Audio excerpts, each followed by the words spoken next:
Bienvenue à l'écoute de notre émission Vers d'autres cieux. Nous sommes aujourd'hui en compagnie de Pierre Péchou. Bonjour. Bonjour Oscar, chers auditeurs, bonjour. Vous êtes pasteur, chroniqueur télé et radio. Les auditeurs vous connaissent évidemment. Et vous nous invitez à prendre un passage dans la Bible pour nous amener à réfléchir sur des situations, des contextes, des événements. Et aujourd'hui, vous avez choisi un passage qui se trouve dans la lettre de Paul adressée aux Romains, Pierre Péchou. Oui, c'est le début du chapitre 2 que je vais vous lire.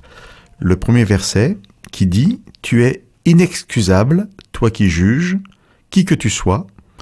En jugeant l'autre, en effet, tu te condamnes toi-même, puisque, toi qui juges, tu pratiques les mêmes choses. » Alors on comprend bien que c'est un texte qui nous incite à ne pas se juger mutuellement. Oui, encore faut-il expliquer ce que veut dire ce mot, parce qu'il a deux significations dans la Bible. Juger, vous voulez dire ? Oui. Ce verbe-là est employé par Paul de deux façons. Ici, c'est l'interdiction de juger, parce que le jugement est une condamnation. Je ne m'intéresse pas à ce que la personne a fait, mais à la personne elle-même. Je condamne la personne elle-même. Par contre, dans d'autres passages, Paul dira, si vous prenez conscience qu'une personne fait du mal, peut-être elle-même n'en a pas conscience, allez la voir et dites-lui, arrête, stop, tu fais du mal.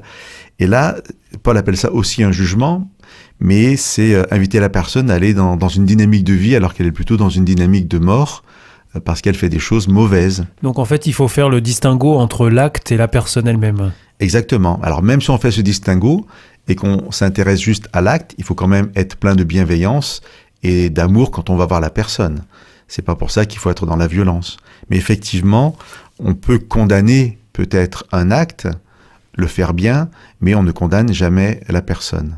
Comment est-ce qu'on peut comprendre par contre la deuxième partie de ce passage qui nous dit lorsque tu juges les autres et que tu agis comme eux, tu te condamnes toi-même.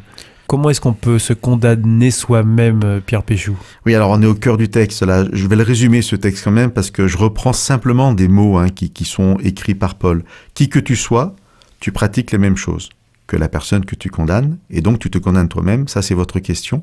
Mais je rajoute aussi quelque chose. Paul commence en disant « tu es inexcusable ». C'est très fort. Ça veut dire il n'y aura aucune excuse à aller condamner l'autre, même si tu crois qu'il a fait quelque chose de pire que toi. Si tu es dans cette démarche-là, tu te condamnes toi-même. Alors pourquoi ? On se condamne soi-même au regard de Dieu, il faut l'entendre comme ça. Alors il faut l'entendre comme ça parce qu'on est dans la Bible et la Bible nous parle de Dieu, mais en même temps, on aborde très souvent, pour dire systématiquement dans la Bible, des vérités universelles. C'est-à-dire qu'une personne qui n'aurait aucune connaissance de Dieu, et qui serait dans ces démarches de toujours condamner l'autre, de toujours avoir l'impression d'être un juge, eh bien, cette personne ne serait pas dans une dynamique de vie et elle-même se condamnerait. Alors, c'est pas Dieu qui la condamnerait, mais je pense qu'elle serait pas heureuse, cette personne. Je pense qu'on est vraiment dans des vérités universelles, qu'on le sache ou qu'on le sache pas. Et c'est ce qui est très intéressant aussi, ce qui pour moi fait aussi la valeur de la parole de Dieu. Alors, la Bible ne va pas faire une échelle par rapport au mal, ce que la Bible appelle couramment le péché. Oui. Il y a bien entendu une échelle sur les conséquences du péché. Si je tue une personne, c'est plus grave que si je la vole. Je n'ai même pas besoin d'expliquer, c'est une évidence. Donc les conséquences peuvent être plus graves. Mais par contre, la Bible va vraiment dire il ne faut pas faire le mal. Et là, il n'y a pas d'échelle. Et pourquoi il n'y a pas d'échelle ? Parce que personne ne peut savoir quelles vont être les conséquences du mal qu'il fait. Je peux dire une parole déplacée, sous le coup de la colère. Je peux regretter vraiment une parole que j'ai dite à quelqu'un, dans un couple par exemple, et cette parole, elle peut être mortelle, même si la personne ne meurt pas. Alors, je ne vais pas trop développer, mais je pense que nos auditeurs comprennent ce que j'essaie d'expliquer. C'est que la Bible donc ne va pas faire une différence dans les péchés, dans le mal, pas d'échelle de gravité, parce que nous ne maîtrisons pas les conséquences.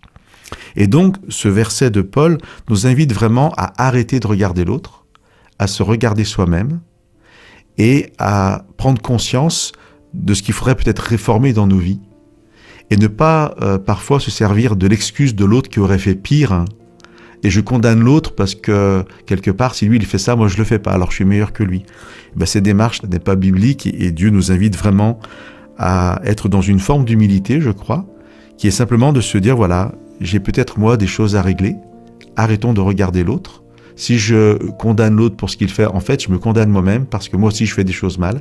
Je ne suis peut-être pas conscient des conséquences de ce que j'ai pu dire ou faire. Et donc c'est une invitation très simple à se regarder et peut-être à avoir un regard plus compatissant vers l'autre en prenant conscience aussi de mes propres limites.